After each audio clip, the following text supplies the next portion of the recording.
Alright, I got a confession to make. I am a gamer.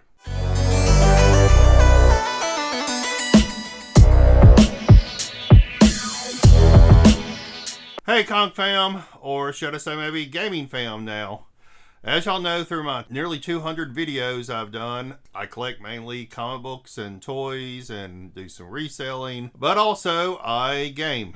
It's really been a passion of mine for a long time. Of course, I have all the same stories as probably many of you do of growing up with the Nintendo and, maybe growing out of it during high school when you find other interests. And now that I've gotten a little bit older, probably about the past, 10, 15 years, I have been investing in each of the Xbox and PlayStation consoles as the new generation comes out. But here recently, I'll have to admit that probably one of my guilty pleasures is I have been enjoying watching a lot of YouTube videos of retro gaming. And some of those I've really enjoyed watching has been Retro Rick, Phoenix Resale, the Pixel Game Squad, and of course my buddies Chase and Skylar at Chase After the Right Price. So it's really given me an interest to go back and investigate some of these older consoles. And the first one I've decided to look at is the Nintendo Gamecube. The Gamecube was released in 2001 and is mostly considered a failed console that is much less capable as compared to the Xbox and PlayStation released during the 6th generation of consoles. It was Nintendo's first disc system, but used mini discs that held less memory than standard large discs used by competitors. Due to this, there was little third-party support for the game system. In spite of this, there were over 600 games released for the GameCube during its lifespan between 2001 and 2007.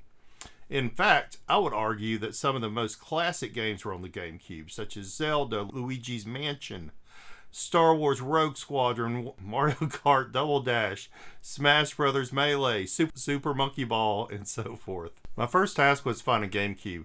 Of course, I did not want any beaten up system, so I searched for a later model that was in good condition and found a cool Platinum Edition at a reasonable price.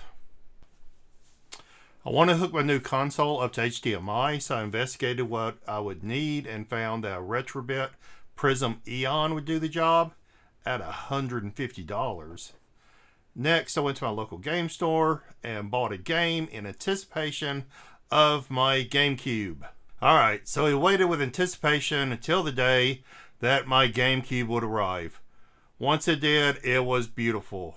And all of its silver, platinum glory looked just like the seller described. Couldn't wait to pull it out of the box and get it hooked up and play some games. Motherfuck. Alright, so I know several of you are screaming at your computer screens right now, telling me what I did wrong. I looked for a newer model GameCube because I thought that would be the one that would have the digital output. As it turns out, it is the original older models that have the digital output. What happened, from what I understand, is that the cord was sold separately. You can still find the cords today. They are very, very expensive. They're around $300 to $350.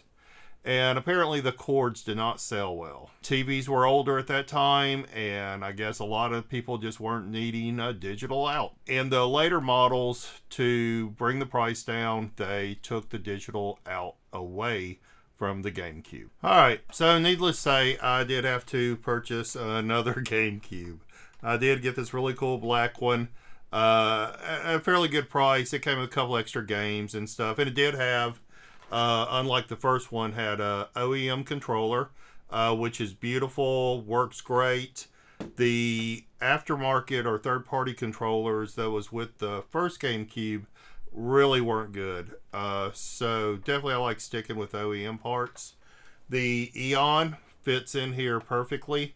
I've had no issues. I will give one slight bit of advice. Is my digital out, of course, is a 20-year-old machine, had probably never been used. And so I did have to clean that to get the connections to contact properly. But after that, it fits snugly. It's really really great. Looks beautiful on my HDMI TV, and I've had no issues. A couple of other investments I had to do. There were no memory cards, so I did have to purchase a couple of memory cards to save games with.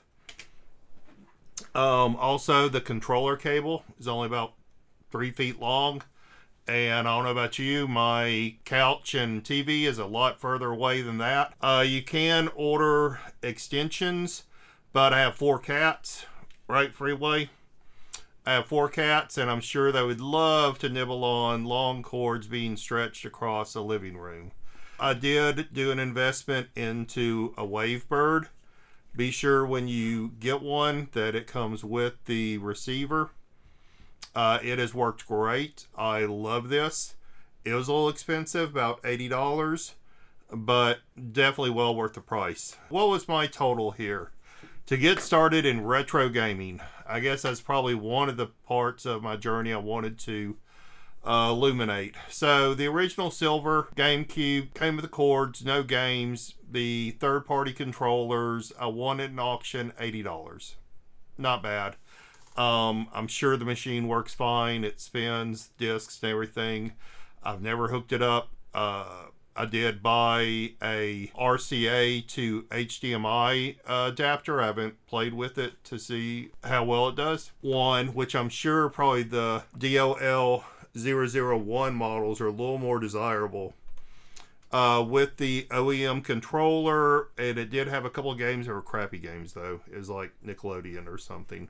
There was Turok, which I haven't played yet. It was $130. I think I did a buy it now on that just to go ahead and get something. The 2 memory cards, which are both OEM, I don't know what size they are, to be honest with you. They were $16 each, so that's $32 for that. And the Wavebird was $80. So my total investment in everything, including my screw up with the other Gamecube, was $323. But was it worth it? I'll have to say yes. I'm so happy playing these games. They're such great games. Really enjoying Mario Sunshine. I've enjoyed the Star Fox game, even though it's a little bit more made for kids. But, you know, it is something a bit relaxing. Just sit down and just play a game you don't have to really think about. It does challenge you in some parts, you know, but that's fine. That is what these games should be, right? If you want something a lot more challenging, go play Doom or you know, something like that. This is Nintendo. This is a family console. It's going to be geared a little bit towards kids. Now, I have invested in some more adult games that I'm really eager to play, like the Resident Evil 4. But yeah, like I said, it looks great on my TV. Could not be happier with, you know, oh, I didn't add in the $150 for this. So with that $150 for that, all right, so I did the quick math. The extra $150 for the Eon did bring the total up to $473. I felt like I was forgetting something. A little bit expensive, you know, to get into the retro gaming. Again, you can knock off $80 from that, you know, so it's a little under a $400 bill.